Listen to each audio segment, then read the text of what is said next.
My name is Erica, and today I'm going to be completing the Classics book tag. I heard about this on Twitter from Aria Mia, and I'm going to link down below her post for the Classics book tag. So, let's get to it. As an English major, well, an English literature and language major when I was in college, and I have a degree in that, you have to read a lot of classics. Like, it's a big thing. If you're going to be an English language and literature major, you have to read classics. You get to read some other things too, but the first, I want to say 2 years of college, that's pretty much what you're reading. Is here's a stack of books you've probably heard of and never wanted to read, but please go ahead and decipher the crap out of them.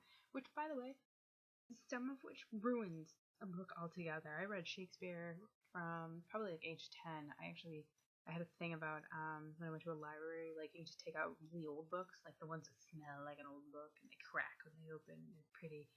I always like those books in libraries. I still, like, if I'm anywhere and I see them, I always stop. I actually was at Goodwill the other day and was like this close to buying a whole bunch of Henry James books because they were pretty and they were old books. And I'm going, one, I'm not going to keep them, and two, I think I've already read these. I'm not even sure. I don't even know if I want to read these. So you have to read a lot of classics when you're an English language and literature major. It's just part of the deal.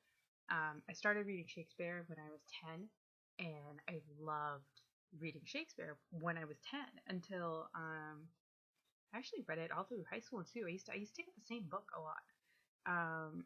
And I used to read, like, I'd read as much as I could. So I read most of, specifically the more popular Shakespeare plays before I was in high school and college. In high school we had to read Romeo and Juliet, and then I swapped English classes, so I ended up doing the actual full assignment. Like, I read it, but I didn't have to do the project and stuff. When I went into college, I had to take an entire class on Shakespeare with this hilarious, crazy nun who was the head of the drama department, and she was awesome. And I realized very quickly, I have no idea what these are about. I had a whole thing where, like, I already knew the play, but I couldn't, like, keep straight characters or what was happening or what have you. So that's like one of those examples of like a classic that I really enjoyed before college happened and you had to decipher the crap out of it and take it apart and it kind of ruined it. So I still really like Shakespeare plays. I know a lot about Shakespeare plays because I've taken Shakespeare more than once now at a college level. But it's not the same, I guess. But yeah, it's just an example of like me knowing I've read a lot of classics. I have. It does not necessarily mean I enjoy them. So the first question was actually really simple for me. The first question on the tag is, which overhyped classic do you not particularly like? There's actually two that I can think of that are considered classics that I do not enjoy. So the first one I had to read in high school as an assignment, and it's Catcher in the Rye. I know. People love that book. I hate that book. I hated the whole book.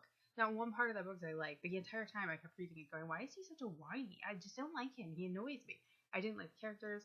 I wasn't into it. I didn't like the writing style. I understand that this is like a serious, it's a renowned classic. People love this book. I actually had to write an essay for my teacher in order to get an A on this particular assignment because I had failed. It was the first time in my life I had failed an English assignment. I was a senior in high school, and my teacher actually changed the assignment for me to tell her why I didn't like Catcher in the Rye, and I did. And at the end of the essay, she actually wrote, "You almost made me hate this book." So I was pretty convincing, so it works. So that's that one. The second one, I actually read as an adult because I realized I hadn't read it yet, and it was on, I want to say, like, the Rory Gilmore list. If you watch Gilmore Girls, you know Rory Gilmore carried books with her all the time, and there's this like compiled list of every book she ever referenced or was reading or was carrying in the show. And Wuthering Heights was on there, and I realized I had never read Wuthering Heights. I've seen 2 or 3 different movie versions of it, and I really liked them. And I went, I I'm like, shame on me. I've never read a Bronte sister thing except for a short piece that I read in one of my classics related classes I had to take in college, and So I got Wuthering Heights. I actually got it from Bookmooch, and it was a gorgeous first edition paperback copy. And it was falling apart. It was so old and brittle, but it was so pretty because it was so vintagey and old and pretty and lovely. And I busted it open, and I spent, I think, a month attempting to get through Wuthering Heights. But let me tell you this. No, I didn't like it at all. Not even a little, which was really sad because I distinctly remember really enjoying the movie versions of it more than one. I watched like 3 of them at least, and I always liked those. But the book I just couldn't get into. I don't even know what it was. I just really didn't enjoy it. Oh, so that's one of those. It's overhyped. It's one of those that, oh my god, Wuthering Heights, everything Wuthering Heights. I needed Heathcliff. I needed this. No, not me. No, sorry. Yeah, no. The second question is the time period I enjoy reading about the most. I would say for me, I really, historical wise, like historical fiction, I really like French Revolution stuff and French, I don't know, like French Empire, I guess. I don't know if that's how you put it, but the French Revolution era, like go like Marie Antoinette into, well, Les Mis, really. Like, I mean, I like stuff like that. I find that when people are writing for that historical era, it's got a different tone to it that's really interesting to me, and it always has that weird like royalty feel and stuff. And I don't know what it is, but I've always liked stuff like that. I've always had a thing for France and Paris and stuff. Anyway, it's on my like life list. I will go to France. I will go to Paris. It will happen at some point in my life. Select a fairy tale that is your favorite. I love Cinderella from birth. I can't even remember a time when I didn't like Cinderella. I have always loved the story of Cinderella, and I like every incarnation. Is that what I'm thinking of? Every version. I like every version of Cinderella. I like every movie version. I like every book version. I love it. I really like. I read them constantly. I really like fairy tale retellings anyway, because I like the originals. I read Grimm fairy tales when I was really young. I read the Disney ones as I was growing up. I watched the Disney movies, and then it was anytime I found a book that was related to it, I wanted to read it. I wanted to read it. I wanted to read it. And I'm still like that. I don't care who they're designed for. I'm gonna read them. I don't care how old I get. It's gonna happen. I love fairy tales. So Cinderella is the first one. The second one, which is like it's really close, Alice in Wonderland is, I think, I consider it a fairy tale. That book is beautiful. If you've never read Alice in Wonderland and Through the Looking Glass, get it, read it now. It is so good, and it really like just. I feel like it speaks to the child inside of people because it's so much about curiosity, and it's just baited in being curious and wanting to know more things and maybe being above where you're supposed to be in age and whatever in your stature. And I know it's like a political thingy, like I get it, but that's what I always see when I read it. And I love Alice in Wonderland. I actually read that twice, like in succession. I think I read it and flipped it back and read it again if I remember right. And that's one of those books I really. That's awesome. It's a great fairy tale, and it's also another one that if I find anything that's kind of like it, I'm always okay. I want to read that. Yeah, sure. I want to reread that. So that's cool. The fourth one in this tag is the classic you're most embarrassed that you haven't read yet. How I obtained a degree in English, language, and literature, and have never read Jane Austen. I'm still trying to figure it out. Like, I feel like that should have been a requirement at some point, but every time I look at like the book titles for Jane Austen, I realize I've never read any of these. Will eventually read Jane Austen. So the next one is top 5 classics that I haven't read yet that I want to read ASAP. So first of all, since I just mentioned I haven't read any Jane Austen, I would really like to read Jane Austen. And leave me a comment down below for what you think I should start with. I just want to read her. I think I have one. That's one. 2 would be Treasure Island by Robert Louis Stevenson. I think that's right. I should really get these books off my shit. That's one I've wanted to read forever. I also want to read all of the Wizard of Oz series. I read some of it in the wrong order when I was a kid, probably 4 of them. Totally in the wrong order. So I'd like to read them all the way through and read all of them. Currently, I have 2 really lovely complete novels collections, Volume 1 and Volume 2, I think altogether there's 6 volumes, 5 or 6. So I need to get the rest of those so I can read them all. But I want to do that.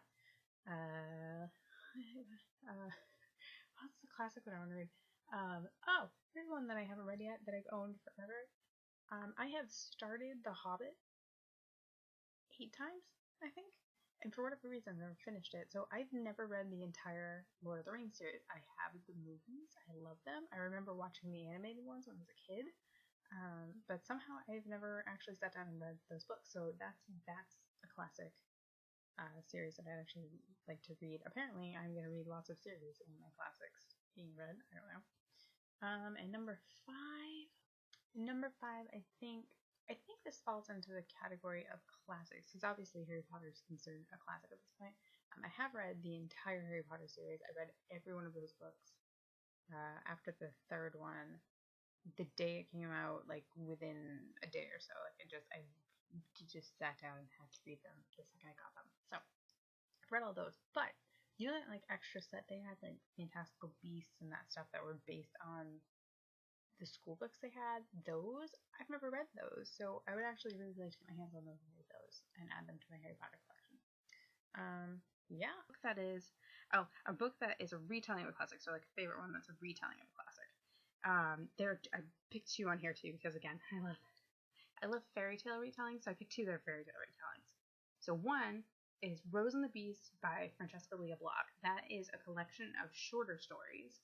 And Francesca Lia Block is one of those, she's one of my favorite writers, hands down, for life, forever. I started reading her when I think I was 9 or 10. I might have been 11. I found her randomly at a bookstore, and then I started reading anything to get my hands on, and somehow I stopped reading her for a good 5 or 6 years, and in that time she's written like 10 books I haven't read, so I'm gonna have to start picking them up again, because I love her. I love her style. I love the characters she creates. I have forever said I need to write her a letter that's just thanking her for amazing me over the years. I always used to fall into her books and just get lost, and I love her.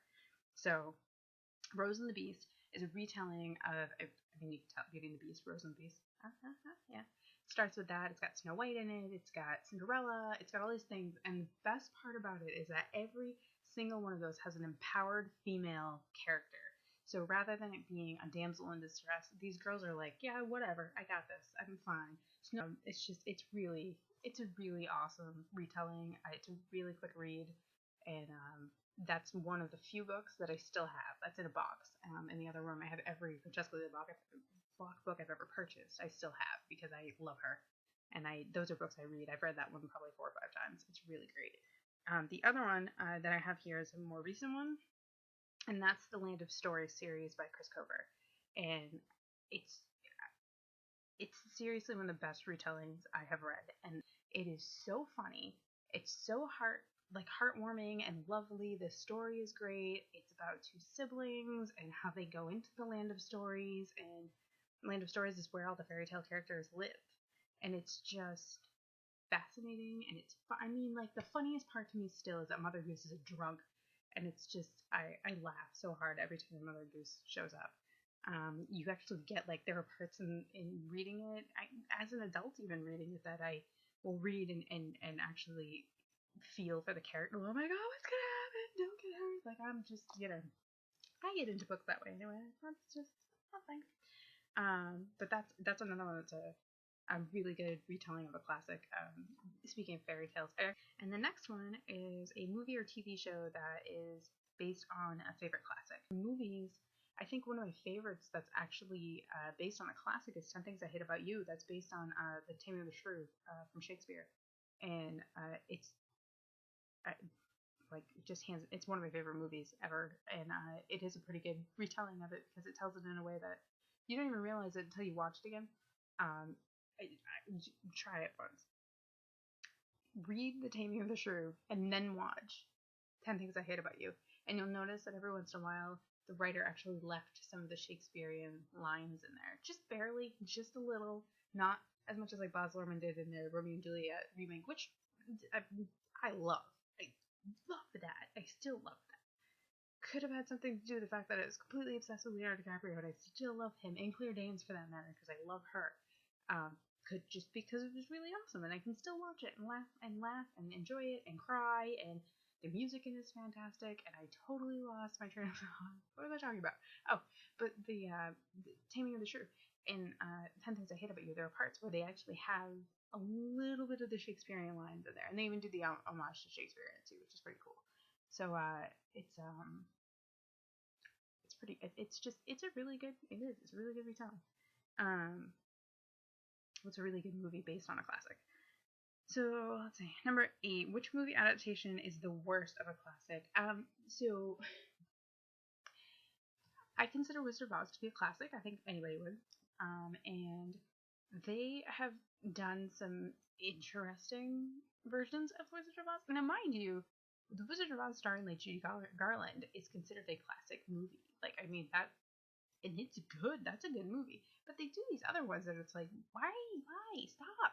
That one's good. Nobody needs. So, like, I would say Wizard of Oz, awesome, fantastic, lovely little musical, lovely. Good job on that. The classic one with Judy Garland, awesome. Then the Oz the Great and Powerful that came out with James Franco a couple years back, and Mila Kunis and Michelle Williams is in it, and somebody else I'm forgetting right now. That thing was actually, if you've ever read some of the other books in the Wizard of Oz series, because that movie was actually a really good adaptation, because if you ever read the other stories, not just Wizard of Oz, the other characters that were in there, like the China doll and stuff, are in that, and they're like, personally, it was like, oh my god, one of my favorite characters. I love her. So that was fun. One that was the worst, though, speaking of Wizard of Oz, because I'm building up to this. I don't know about you. I'm a huge Muppet fan. I love the Muppets. The Muppet Show was great. I liked Muppet Babies when I was little, the cartoon they had. I love the Muppet movies, save a few of them that I kind of just off the wayside. I'm not as big on them. I'll watch them because I like the Muppets. They did a Muppet version of Wizard of Oz. I think it was called Muppets in Oz, if I remember right. And Ashanti was actually Dorothy in it. And it has to be one of the worst movies I have ever forced myself to watch. It was not fun. It wasn't, I don't even think it was cute. It was just dumb. It was so just, no. And I like Ashanti too. And it was bad. It was just, don't do it. So unless you're going to go and do like an Oz the Great and Powerful with Wizard of Oz, where you take this part of the book that hasn't been explored, and you do it over here, and you make that awesome movie. Don't do it. Leave Wizard of Oz alone. There's already a classic, and now there's a really good other retell. There's no reason to screw with it. Just leave it alone. Okay? All right. So the next part is a select an edition of classics you'd like to collect. I've already talked about this even in this video, that I don't really keep books that much. Although I do have some that like I know I want to have, that either I've read before and I don't have anymore, or they're ones I just like to have. So I've been looking for a couple years a hardcover, really good bound collection of Edgar Allan Poe's work, because he's just one of those writers that means so much to me. And I've read, as far as I know, just about everything he's ever written. But I would like to get like a bound copy. When I was at Books A Million the other day, they have these classics copies that are gorgeous. I love it. They're so pretty. They're just they just are. It's just, you walk by and you're like, oh, pretty. Hi, you're pretty. They're beautiful books. I can't right now tell you what the version is or the publisher. I know that they're really nice, and it's just literally just a display of classics. And in that, they actually had a volume 1 and a volume 2 that were Edgar Allan Poe. So I had a second where I was like, maybe I want to buy those. I'm like, not today. I will come back though. So I want to double check and see what's in them, and see if that would maybe satisfy that need I have of having that. And I actually, for 2 seconds, was like, maybe I'll trade my pretty paperback Graham I've had since I was 12 for this really nice bound blue one that's over here. They're really pretty. They have these pretty like artistic covers. They're not just a cloth bound. They have they have different designs, like IVs and stuff on. Actually, it's really funny because my wallpaper is kind of what it looks like on some of those. They're really pretty. They're really nice. I would definitely, if you're looking for classics that are hardcover and a cool thing, that I would suggest that. They're really pretty. They're Books A Million, and they're really nice. So the last thing on here is to select an underhyped classic that, you feel is just really, just underhyped. I have two, again. I feel like, and the only reason I'm even mentioning this is because, again, English major, I had to read this and decipher it. And it was one of those ones that I remember in the class I was in particular. I was really struggling in the class. I kind of hated the teacher. The teacher kind of hated me back. It happens. And it was one of those things where we read this story, and I remember this was one of the very few ones that he assigned to us that I understood what was happening, and I really liked it. And it's The Canterbury Tales by Geoffrey Chaucer. I'm assuming people have read this. I would hope so. It's so fun. It's such a fun read. And it's this gigantic, really long prose, essentially. Like, that's what it is. Geoffrey Chaucer just wrote this, like, well, let me see if I can write prose for 6 hours and see if people will read it. Like, that's what it feels like to me when I read it. I'm like, it's the never-ending story. Really, just it's just back before Never-Ending Story came out. But it's just Geoffrey Chaucer's writing style is kind of engaging. It's really, I want to say fun. It's like the best way to put it. I know more adjectives, I promise, but that's what I'm stuck on right now. It's just engaging and fun and engaging. I think The Canterbury Tales is really awesome, and I'm mentioning it because I feel like I didn't hear about it until I was in college. Save I had an English teacher that liked it a lot. Like, she liked Chaucer a lot, and she mentioned kind of offhandedly that should we need something random to read, we should read The Canterbury Tales. And I remember reading pieces of it. I think in high school, but not until college did I have to read the entire text of Geoffrey Chaucer's Canterbury Tales. And when I was at Books A Million, with my niece who's 13, and we walked by and I was like, Canterbury Tales, man, I haven't read that since college. That's a good read. And she looked at me so blankly, and I'm going, they don't teach you Canterbury Tales? She's like, no, I don't think so. And when I mentioned it to my sister, she said as far as she knows that they don't teach anything like that, even when they get to high school. And that just, it hurts my heart a little, like, but it's Canterbury Tales, and it's fun. Like, that story is actually one that I feel like, if you've never read a classic before, like, that's a pretty good introduction to them, because it's a little wordy, and it's a little much because it's so long for a prose. It just is for, like, a thing that was supposed to be a poem. It's huge. But it's fun, and it's broken into these little bits and stuff. I actually just bought one so I can read it again for $1 at Goodwill.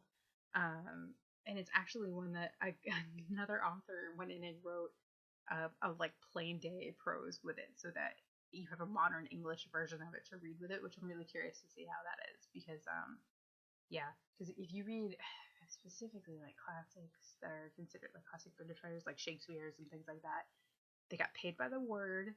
They are extremely wordy, and they use words that no one's heard of. So it sometimes it's just easier. I actually, in college, when I was taking Shakespeare, bought this really awesome version that of a couple of them that I knew I was struggling with because I had taken Shakespeare more than once. Yeah, English degree, had to take Shakespeare more than once. Read it since she was 10, had to take it more than once to get her degree. Shame. Not really. See, I'm really okay with it. There are certain things that you read and they just and Shakespeare's one of them for me. I would literally be like, oh, it's about this, and it's like, it's about that. Are you sure? I don't think that's what it is.